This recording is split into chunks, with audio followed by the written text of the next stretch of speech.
eMilitia Podcast, Episode 23.5, Trijiconfucious VA, 2, A Speech and Starting Sanctuary Resolutions. Enjoy, fuckers. Good evening, everybody. We have a interesting kind of bonus episode. It's going to be pretty short, so we're probably going to label it as like 23 and a half or something like that. But basically, we threw it together in the last few minutes, and we have Dr. Boogaloo here, Empress of Meme, myself, and Trijiconch now, who was formerly Trijiconfucious. He recently got zucked, so if you're listening, you should probably go check him out and give his new account a follow. But yeah, so this is the first bonus episode, which means it's our first episode. So now I'm going to hand it off to Empress of Meme, and then she's going to do all the work. We brought Dr. Boogaloo and Trijiconch on for a special bonus episode to talk about the situation in Virginia. Dr. Boogaloo is going to tell us what a 2A sanctuary is, and then we're going to play Triji's speech at the Faulkner. How do you say it? Faulkner City Council meeting. Afterwards, he's going to tell you how you can pass a similar resolution in your city. So, Dr. Boogaloo, do you want to tell us what a 2A sanctuary is? Sure. So, a Second Amendment sanctuary, it doesn't hold really all that much power in terms of law or teeth, essentially. It's just adopted by some jurisdictions. Many states in the U.S. already have it, but Virginia is very new to it. So it basically says that a 2A sanctuary is not going to expend resources that would enforce certain pieces of gun control. Mainly they oppose universal gun background checks, high cap mag bans, assault weapon bans, red flag laws, all that sort of stuff. It's not so much a law that says they can't. It's saying that they will oppose it and they will fight back against it if these laws are attempted to be enforced by law enforcement or any other state body or federal body. Has every county in Virginia adopted one of these yet? No, so there are, I believe, 123 counties in Virginia, and only 95 of those have governing bodies. So of the 95 counties that have a governing body, there are, I believe, 74 Second Amendment sanctuaries. So that number has gotten from 0 to 74 very quickly. It's only been about 3.5 weeks since Board of Supervisors started meeting and taking these Second Amendment sanctuary proposals into a vote. So we're at 74 right now. There are several more meetings this week. And then mid to late January, there's another set of Board of Supervisors meetings across Virginia. And I'm sure we're going to see some counties that rejected the Second Amendment sanctuary status adopt it with the new board members that are coming on across Virginia. We're at 93 now. We're at 93? As of this morning on the VCDO website, 93. What the fuck? Yeah, it's a pretty one-colored map. I posted the current map today. Oh my god. It's pretty much the entire state. So I'm looking at Wikipedia's map, and it's that's insane. Yeah, pretty much the entire state is covered at this point, except for a few spots. Yeah, my fucking county and the county next to me. Yeah, my county isn't filled in yet either, since we're re-voting on it, since theirs didn't... Yeah, you didn't like the writing, didn't you? Yeah, none of us, literally every single person was like, no, this was bullshit. Write a real one. So yeah. That's what they're doing. Yeah. What was wrong with the writing? It was just... It was pretty limp dick. Yeah, there was no testicular fortitude in what they wrote. Because they're like, oh, well, I'm not sure we can do it a sanctuary. I'm like, no. This is what we're saying. We're your constituents. Fucking fix it. Shit, yeah. Dope.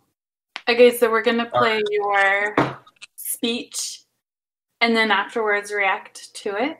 So here's the speech. Good evening. My name is Thomas Bennett, and I'm from McDaniels District up in Marshall.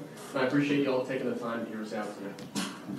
Now about 3 miles down the road from me once lived a man far smarter than us, who's the namesake of John Marshall. He fought in the Continental Army, he served in the Virginia House of Delegates, and played a key role in the ratification of our beloved Constitution. In his review of Marbury v. Madison, he said, the particular phraseology of the Constitution of the United States confirms and strengthens the principle supposed to be essential to all written constitutions, that a law repugnant to the Constitution is void and that the courts as well as other departments are bound by that instrument. This instrument is what you swore an oath to uphold. Now, the legislature in Richmond wants to trample all over that Constitution that a Fauquier County native fought tooth and nail to ratify. Do you believe he would have worked tirelessly to institute the cornerstone of our republic if he didn't wholeheartedly believe in it with every fiber of his being? Now they say the pen is mightier than the sword, but frankly, ladies and gentlemen, that's just not true. The pen can be powerful on its own, but it's at its mightiest only when the sword is there to back it up. The founders knew this, and that's exactly why freedom of speech, freedom of the press, freedom of the pen came first. But right behind it is the people's uninfringed right to bear arms.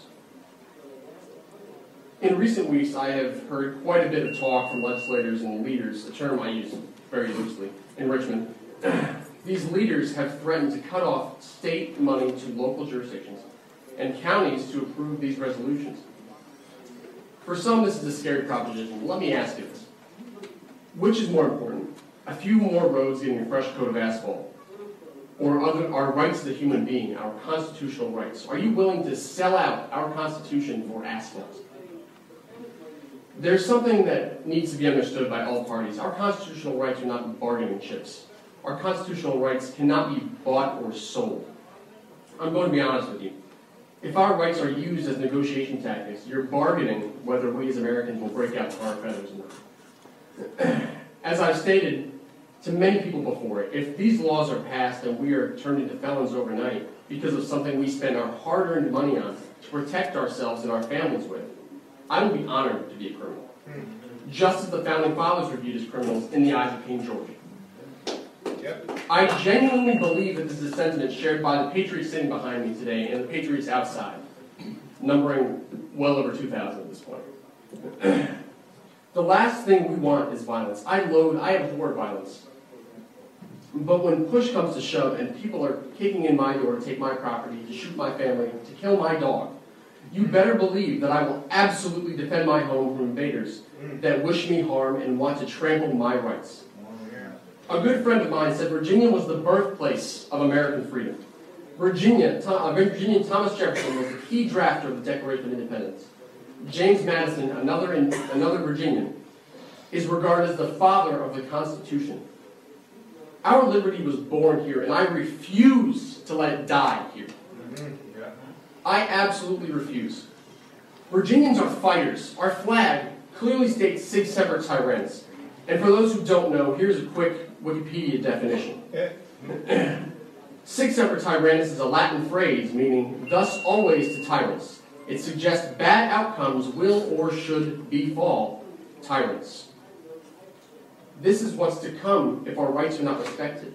If you don't believe me, I advise you to stop and take a look at our state. Virginians are showing up in droves to their county meetings to pass these resolutions and ordinances, to tell Richmond where they can shove their infringement-based legislature. I have been to nearly a dozen of these meetings over the past few weeks. Personally, and can tell you that the state is at a boiling point. Virginians are angry, myself included. This is why I implore you to pass this resolution. Legislators need to be sent a message to seriously reconsider the position they're putting this state in. As for everyone behind me, this is only part one of that message. We need to come together as a community, as a state of gun owners. Start networking with like-minded men and women in this room to count on each other to help combat these laws, and join myself and thousands of other gun owners on the Capitol steps in Richmond on January 20th for the VCDL Lobby Day. It's a gun rights protest that is going to dwarf all other gun rights protests before it. I've seen projections as high as 50,000 people will be on these steps. Well, not on the steps because they can't fit 50,000 people, but they'll be there. If you have any questions, I'll be here. Richmond has heard us. They began to awake a sleeping dragon in Virginia. Yep. They hold the state's future in their hands, and I plead with them and with you to make the right choice. These are your constituents, and they've made their voice heard. Please pass a resolution with spine. Yeah. Thank you. Okay. Wow. I feel like aside from some modern colloquialisms, we could have been right there at the like listening to somebody from around the founding father era yell at a bunch of fucking British tyrants. So that was dope. That was really impressive. Yeah, that was loved every minute of it. Yeah, you did such a good job, babe. Wow. I'm so proud of you. Hearing the older people in the audience cheer for you, that was like surprising. Like you expect that on Instagram where it's like everybody's like, yeah, there's it's so swayed. Like everybody thinks boomers are all fuds, and a lot of them are. There's a reason that like this stereotype exists. A lot of them are, but like it just goes to show that there are people just like Maj talks about all the time, like how the African American communities are like usually more inclined to give up these rights or to like vote rights away, and he's like, we need to arm black neighborhoods again, and like we need to take our rights back and everything, because he is much more of a minority within his own culture than like it's more regular for like older people to be okay with more gun control and for like minority cultures to be more okay with gun control and stuff like that. This is confusing, but basically my point is that like there are people from every group and from like different walks of life, from every subculture and every race and every age group that still understand what right means, you know? But, I mean, there are people like us who grew old and they still hold those values near and dear to them. Like when we're all old, we're still gonna be very intense about this stuff.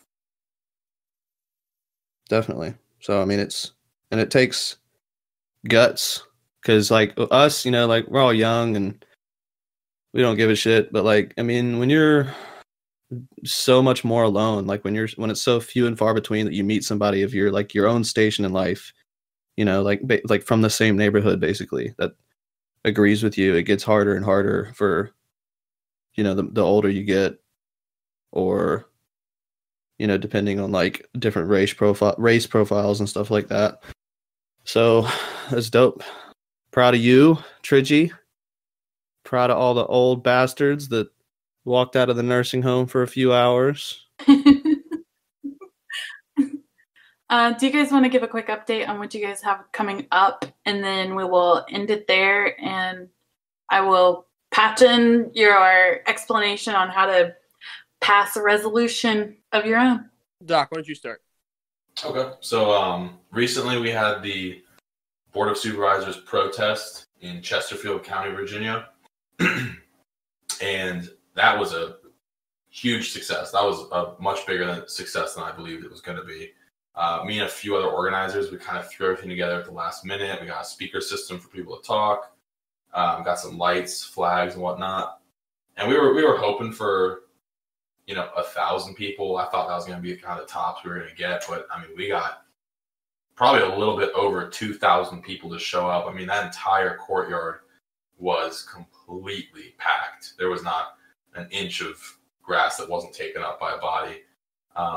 It was great. We had a lot of good speakers up. We had a state senator come out and support us. And then we had people inside the Board of Supervisors meeting who didn't get to speak. They were able to speak outside with us. And even some of the people who spoke and got cut off short, those people came outside and they finished their speech with us. So the next big thing is the Richmond rally at the Capitol steps. I mean, that's going to be enormous. We're seeing projections of 50,000 or more people for that. And that is January 20th. And then after that, Chesterfield has their next Board of Supervisors meeting, which will be January 22nd at 6 p.m. So we're hoping to get an even bigger show out there and really pack, the entire surrounding area of the Board of Supervisors meeting, so that we can hopefully push the new Board of Supervisors to the point where they will at least vote on a Second Amendment sanctuary adoption.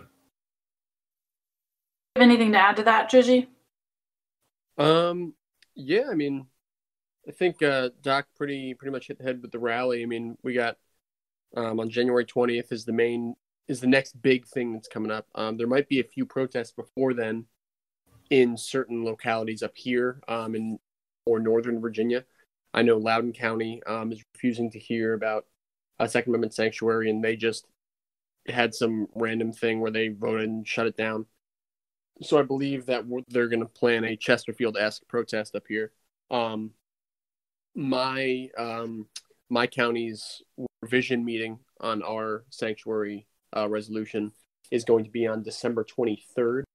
So last night we had 2,500 to 3,000 people show up in Fauquier County. And I'm hoping we can get the same amount of people there for this one. We had over 100 speakers at this one as well. There is another big Fairfax County meeting on the 17th, I believe. Yeah, on the 17th, where they actually do have a resolution that they're going to be voting on. So we'll see if the NRA shows up to this one this time, because it is 7 minutes from their headquarters. And then, the rally and the pre-party for the rally. That's the NRA is big gay. The NRA is the biggest gay, the absolute biggest gay. Have they really said anything about all of this? Not until it was literally not until I posted something on my account where I was like, they didn't even show up, and they're 7 minutes from where this meeting was, and they weren't even there. And then an hour after, they probably fucking support it. Probably, because that means they'll sell more guns. Because they probably co-sponsored this shit. They'll get a lot of donations. Mm-hmm. You posted something and then they reacted, or what? Yeah, about I posted something because nobody really talked about it, and then so I posted. I was like, I was at the Fairfax County meeting, and I posted a picture of just like Google Maps on how far their HQ is from where the meeting was, and it was 7 minutes. And I posted, I said they were 7 minutes away, and they didn't even show up. They did show up because I tagged them, and I tagged Willie Lee, who's one of the board members, and he's also an asshole, but he's also in charge of outreach. He's like in charge of their public relations. And so I tagged those two, and within an hour they posted something about it. And it was just some like milquetoast fucking thing that didn't say they supported it or against it. It was literally just like, gun control laws cause these sanctuary counties. Like, well, yeah, no shit. That's literally all it said. Wow, you stated a fact. Yeah, exactly. There was nothing of value added by what they said. Meanwhile, Eric Pratt, the president of GOA, Governors of America, he was at the Fairfax County meeting, not even as a representative of Governors of America. He was there as a citizen. He didn't speak. He didn't do anything. He just came and stood with us, side by side with us, while the other speakers spoke. And I thought that was incredible, because it shows that he's not just there as like a political move. He's not just there to, be like, look, I'm GOA and I showed up. He came as a concerned citizen because it's his county. He lives there. He lives in Springfield, and he showed up just as a regular person. It's incredible. Yeah, I mean, the guy is amazing. Like he's the equivalent of Wayne LaPierre for Governors of America, except he actually does things. He doesn't get a ridiculous salary. He's a genuine person who actually cares about the cause. And like for a while, it wasn't even his full-time job as president. He was a school teacher. And then he finally stopped being a school teacher so he could take this on as a full-time job. So he showed up, but the NRA was nowhere to be found. So that being said, there is another Fairfax County meeting the coming week. We're going to see if they're going to be there. I'm sure Eric Pratt will be there. And as well as, I believe, Clark County, Virginia, is also on the 17th. I was originally planning on going to that one, but I think I have to go to the Fairfax one instead, just because of not that Fairfax is more important than Clark County, but it's going to be more of a battleground for Clark County. So I feel like I should be at that one. And then the rally's coming up. pre-party for the rally. You can ask Hangman for Freedom all about that. He has all the information on that. That's kind of he's planning that. And then look for me on Fadcast, because I'll be on there pretty soon. We're working out the details right now. So, Nice. Yeah.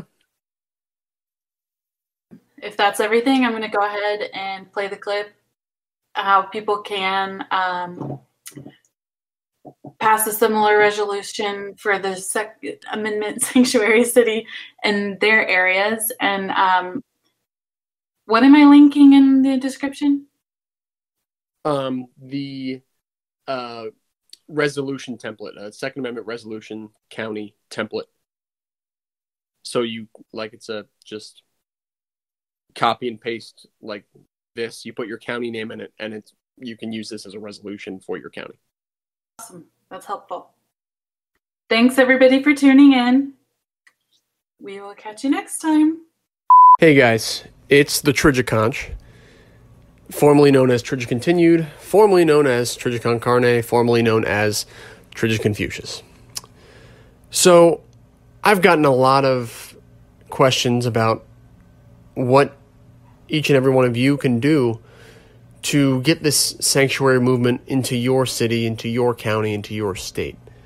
So I just wanted to do a little breakdown of usually what's necessary to get a resolution passed in local government in the majority of most localities.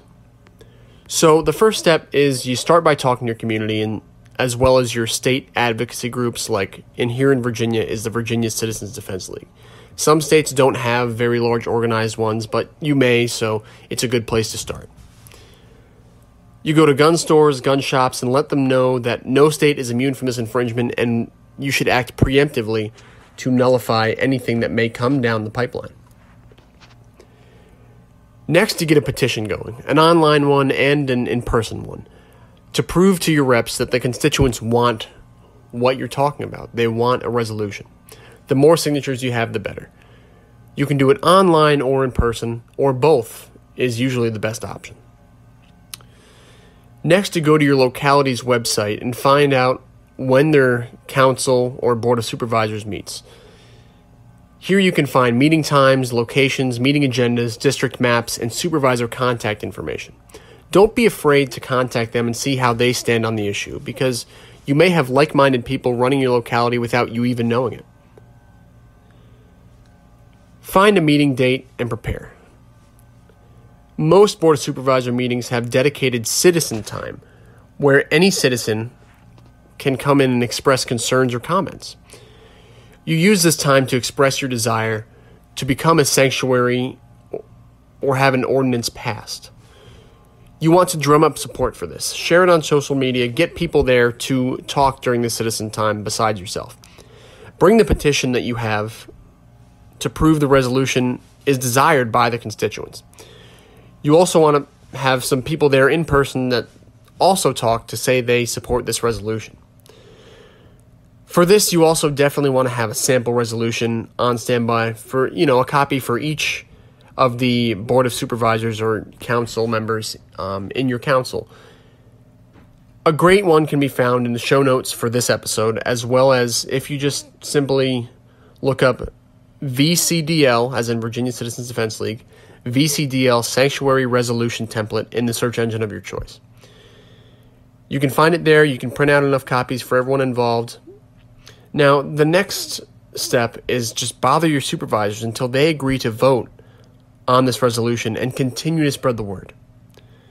When it becomes an agenda item, an unlimited number of people can speak on it during the public comment portion of the agenda.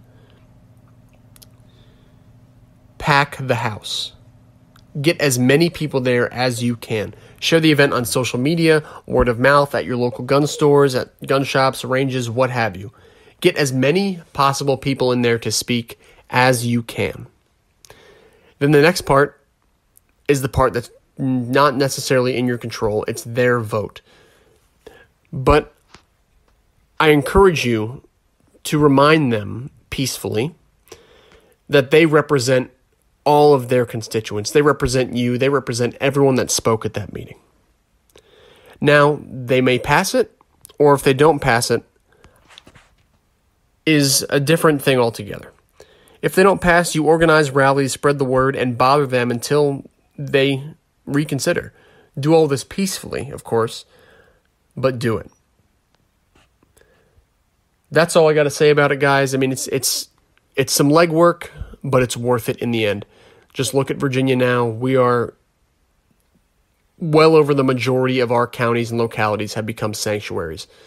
So just put in the effort, spread the word, have conversations, and get out there, guys. Fight for your freedom, fight for your liberty. It's not going to fight for itself.